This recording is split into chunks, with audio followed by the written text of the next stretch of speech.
बहुत आनंद आ रहा है सबको। मैंने देखा कि जिस तरह से आज पूरा माहौल था, रांची भक्तवृंद जो इस रथ यात्रा में भाग लिए हैं, कभी भी उन्होंने आशा नहीं किया था कि इतना अद्भुत उनको आनंद और इतना आप जो अनुभव आएगा, ये इसकी कोई सीमा नहीं है। हमने इतना आशा नहीं किया था।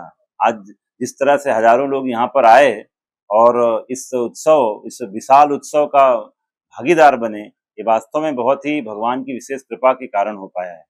आज जो लोग कभी नहीं उतरे थे जगन्नाथ जी का स्वागत करने के लिए, आज हम देख रहे हैं वो भी जगन्नाथ जी के चरण पर सिर अपना झुका रहे हैं।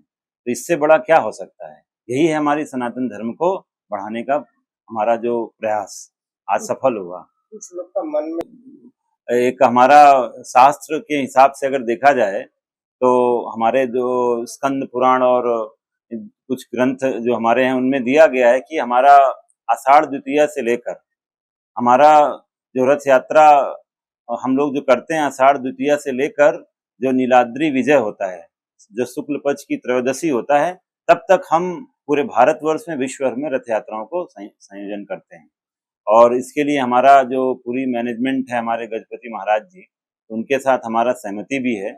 हमारा मीटिंग भी हुआ था 2019 में। तो सहमति के साथ ही हम सब लोग पूरे भारतवर्ष में आज भी हमारा अगर हम बात करें तो लगभग 30 से 40 रथ यात्राएं पूरे भारतवर्ष में मनाई गई हैं।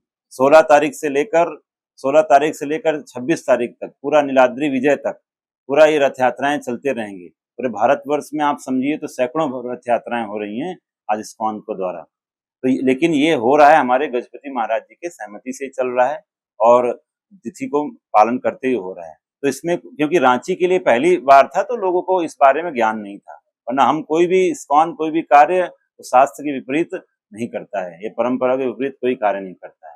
और हमारा मुख्य उद्देश्य हमेशा ये रहता है कि लोगों के अंदर हम सनातन धर्म के प्रति जागरूकता को बढ़ाएं। और आज आपने देखा ऐसे ऐसे लोगों को जो कभी रथ नहीं पकड़े थे, आज उनको भी रथ पकड़कर खींचकर बच्चे से लेकर बूढ़े जवान सब ने आज पार्टिसिपेट किया है। तो ये बहुत ही एक हमारा मतलब आनंद का विषय हो गया है। आज देखा गया कि कहा जाता है कि रथ यात्रा में बारिश जरूर होती है, तो जहाँ तक भगवान साथ प्रसन्न थे, ऐसी बारिश आज कर दी कि रोड पूरा जा। इसके बारे में आप क्या कहेंगे? देखिए, इससे तो आज प्रमाण हो गया क्योंकि हमने जब रथ चालू किया था 10:30 बजे, तो कल का अगर आप बात करें तो कल बहुत बारिश हुआ। हाँ, कल भगवान ने पूरा माहौल बना दिया और आज पूरा मौसम खुला था। 10:30 बजे जब भक्तों ने सारा रथ यात्रा आरंभ हुआ, उसके बाद आप देखेंगे हमारे रास्ते में जितने भी सांस्कृतिक कार्यक्रम हुए, कोई बाधा नहीं आया। और उस समय एक हम देख रहे थे पूरा बादल आ गया था, तो ऐसा लग रहा था प्रभु अपनी छतरी लगा लिया उन्होंने हम सबके ऊपर। और उसके बाद जैसे ही हमारा कार्यक्रम कांके रोड पे समापन हुआ और फैब इंडिया में गया, वैसे ही आप देखिए भगवान को भी अपना परफॉर्मेंस देना था, इंद्र जी को भी अपना सेवा करना था। तो इंद्र जी ने बिल्कुल जब हमारा कार्यक्रम समाप्त हो रहा था बारिश की, तो इससे ये बिल्कुल सूचित होता है कि प्रभु पूरी तरह से प्रसन्न है। आज मैं जब बता रहा था तो कथा में मैं बता रहा था कि कैसे भगवान की ही प्रकृति है, उनकी ही अध्यक्षता में कार्य होती है प्रकृति। तो प्रभु हमारे आज भक्तों के साथ वो आनंद लेते हुए सब रिसिप्रोकेट कर रहे थे हमारे भक्तों के प्रयास को। तो इतना आप देखिए अद्भुत नृत्य हुआ बारिश के बावजूद, उत्साह बढ़ता चला जा रहा था, उमंग बढ़ता जा रहा था। और आप देखिए भक्त रिटर्न जब मंदिर वापस भी ला रहे थे, कितना उत्साह था, उत्साह थमने का नाम ही नहीं ले रहा है। तो इससे पता चल रहा है, और हल्की हल्की जो ड्रिजलिंग हो रही है बारिश, इस बात का सूचक है कि प्रभु कैसे भक्तों को कृपा बांट रहे हैं। कौन कौन सा रूट में चले?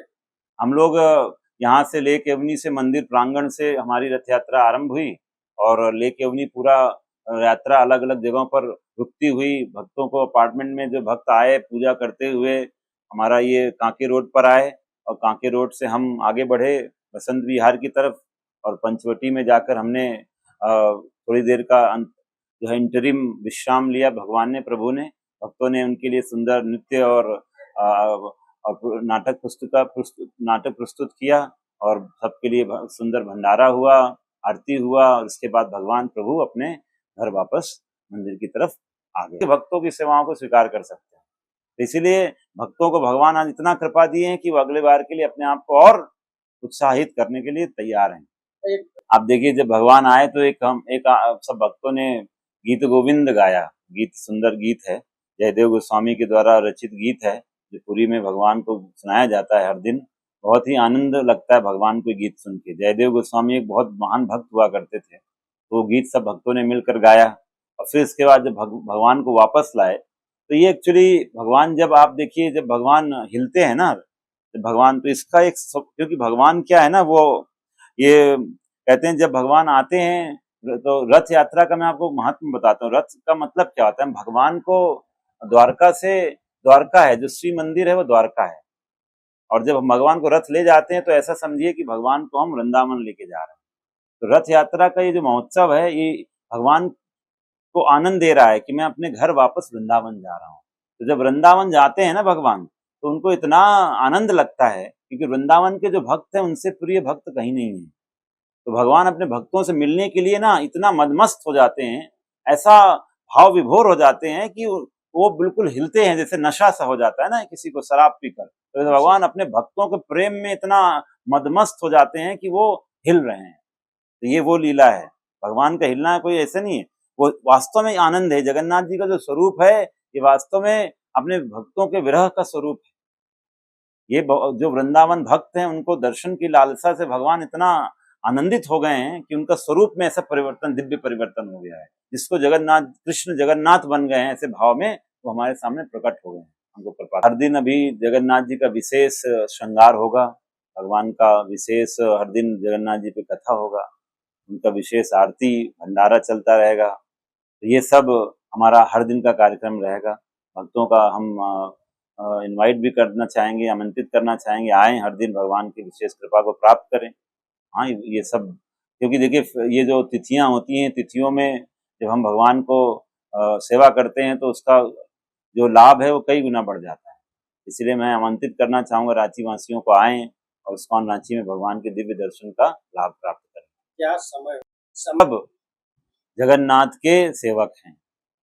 बोलते हैं जीवेर स्वरूप है कृष्णेर नित्य दास। हम सब भगवान के नित्य दास हैं, और जगन्नाथ जी चाहते हैं हम उनके पास वापस आए, जुड़े उनसे, क्योंकि वो हमारे पिता माता धाता पितामह सब वही हैं, लेकिन हम सब अपनी अज्ञानतावश उनसे दूर रह रहे हैं। तो आज नहीं तो कल उनकी शरण में आना है, तो आज ही क्यों ना आ जाए। तो आप आए यहाँ पर, जगन्नाथ जी की संस्कृति से जुड़े। जगन्नाथ जी का जो सबसे मुख्य है, उनकी भगवत गीता को सीखें। मैं चाहूंगा भगवान जो बोल कर गए हैं आज से 5000 साल पहले कुरुक्षेत्र की रणभूमि में, उस गीता को हम सीखें। इस्कॉन इसीलिए जाना जाता है कि हम लोगों को अपनी संस्कृति को शास्त्रों से सिखाते हैं। प्रभुपाद हमारे बोला करते थे, जो हमारे संस्थापक आचार्य हैं, बोलते थे इस्कॉन एक टेम्पल नहीं है, ये हमारी संस्कृति सिखाने का केंद्र है, इंस्टीट्यूशन है।